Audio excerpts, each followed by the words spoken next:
네, 반갑습니다. 고대 그리스의 철학자 탈레스는 만물이 근원은 물이라고 했습니다. 이 아리스토텔레스를 비롯한 이 많은 사람들은 만물이 물, 불, 공기, 흙 이렇게 구성되어 있다는 사원소설을 주장했습니다. 동양에서는 전통적으로 중국의 음양오행설이 오랜 시간 여러 학문의 분야에서 적용이 되었습니다. 이 사원소설과 오행설은 여기서도 만물의 근원인 물이라는 전제가 바탕이 되어 있습니다.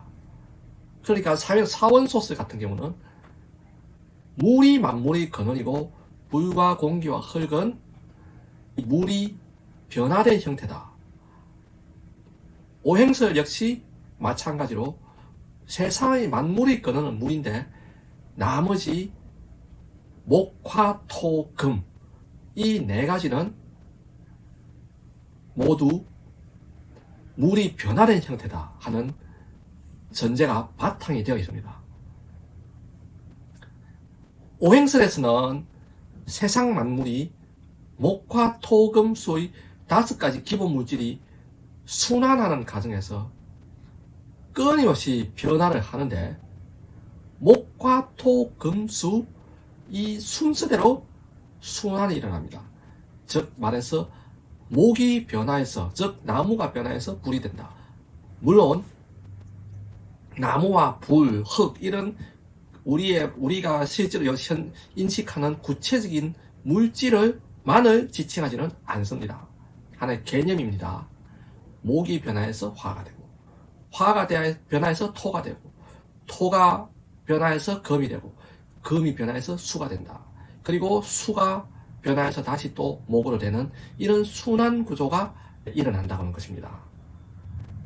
여기서도 만물의 근원은 물이며 나머지 목화, 토, 금은 물이 분화되고 다시 또 통합하는 과정의 한 형태라는 겁니다. 이것은 시간과 공간을 비롯한 모든 세상 만물이 적용이 되는데 계절에서는 봄이 목, 여름이 화, 가을이 금, 겨울이 수 이렇게 됩니다.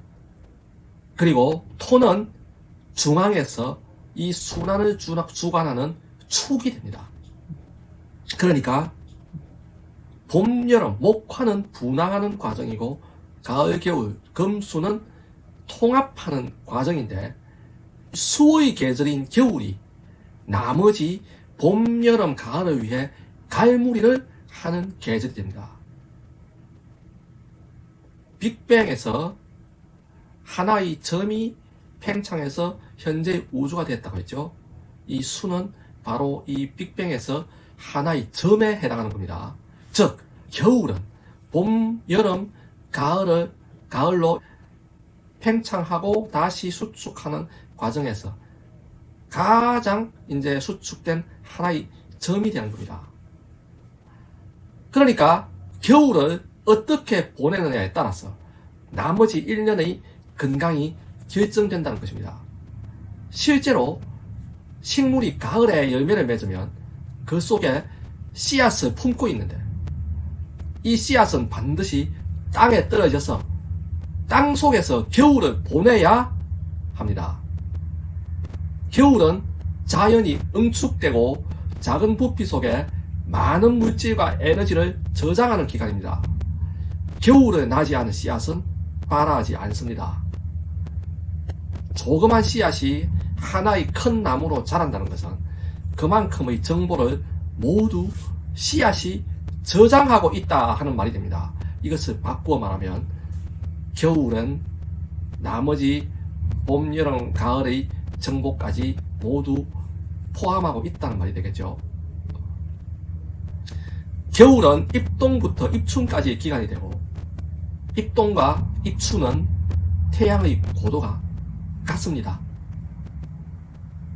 그리고 입동부터 입춘까지의 기간은 1년 중 태양의 고도는 가장 낮고 태양의 길이가 가장 짧은 기간에 해당하며 이때는 모두 세상 만물 모든 것이 응고된 종자가 되어야 합니다.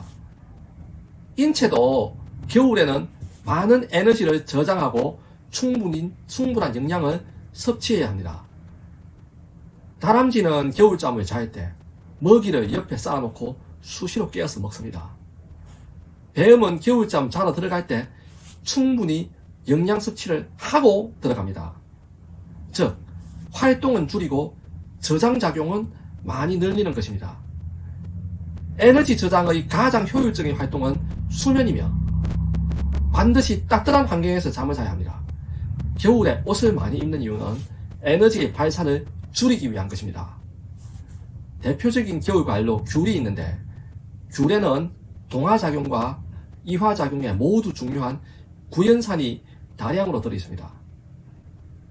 겨울이 날씨는 건조하고 산불이 잘 나기 때문에 겨울이 수의 계절이다 하는 것이, 즉 물의 계절이다 하는 것이 납득이 되지 않을 수도 있습니다.